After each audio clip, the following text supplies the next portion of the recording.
ایک یہ کویشچن کیا گیا تھا کہ اگر کوئی دوست ہمارے راز کو ظاہر کر دے، یعنی ہمارے کچھ اس کے بعد پرائیویٹ چیزیں تھیں اس نے ظاہر کر دیں اور ہمیں بھی کچھ معلوم ہو، تو کیا اس کے اظہار راز کے بعد ہم بھی اس کے راز ظاہر کر سکتے ہیں یا نہیں؟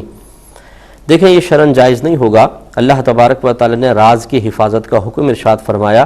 اب اگر ایک شخص آپ کے رازوں کی حفاظت نہیں کرتا، وہ آپ کے کچھ عیوب ہیں، نقائص ہیں، کوئی پرائیویٹ مسائل ہیں، کسی کے سامنے ظاہر کر کے اللہ تبارک و تعالی کی نافرمانی کا مرتکب ہو رہا ہے، تو کم از کم یہی غلطی آپ نہ دہرائیں۔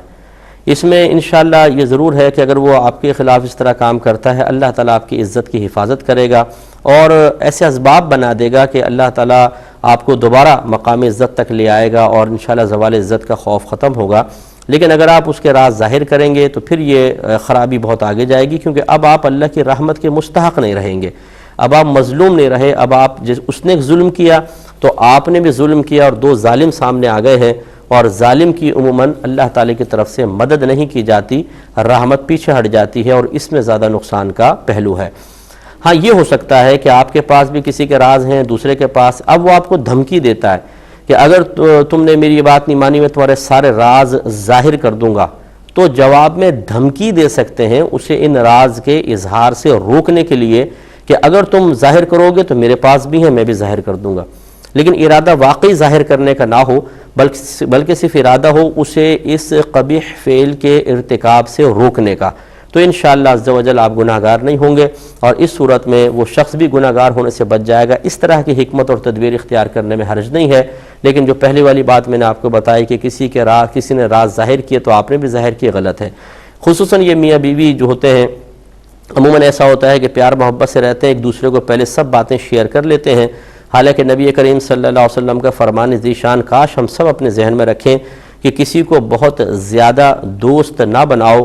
ہو سکتا ہے کل وہ تمہارا دشمن ہو جائے، اور کسی سے بہت زیادہ دشمنی نہ کرو، ہو سکتا ہے وہ کل تمہارا دوست بن جائے۔ تو یہ میاں بیوی جب شادی ہوتی ہے، قریب ہوتے ہیں، تو وہ کہتے ہیں کہ شاید اب تو انشاءاللہ یہ ملاپ ہمیشہ رہے گا، اور اچھی خواہش ہے اللہ تعالیٰ ہمیشہ قائم بھی رکھے، تو وہ ایک دوسرے کو ساری باتیں بتا دیتے ہیں، اپنے ویک پوائنٹ، اپنی زندگی کے سارے کمزور پہلو۔ اس کے بعد جب لڑائی جھگڑا ہوتا ہے تو پھر عموماً ایسا ہوتا ہے کہ بیوی اپنے میکے میں جا کے کچھ شوہر کی باتیں بتا دیتی ہے، یا اس کے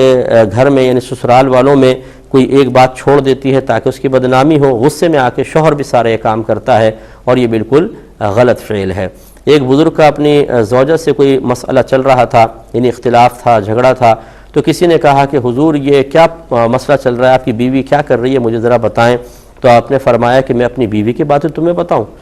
وہ خاموش ہو گیا۔ کچھ عرصے بعد آپ دونوں کی سپریشن ہو گئی تو وہ پھر آیا، کہنے لگا اب بتا دیں معاملہ کیا تھا۔ اب تو وہ آپ کی بیوی نہ رہی، تو آپ نے شاد فرمایا کیا میں ایک اجنبی عورت کی باتیں تجھے بتاؤں؟ تو یہ دیکھیں کتنا پیارا ایک رویہ ہے۔ اس طریقے سے ہمیں ایک دوسرے کے رازوں کی حفاظت کر کے بروز قیامت اپنے آپ کو اللہ تبارک و تعالیٰ کی رحمت کا مستحق بنانے کی کوشش کرنی چاہیے۔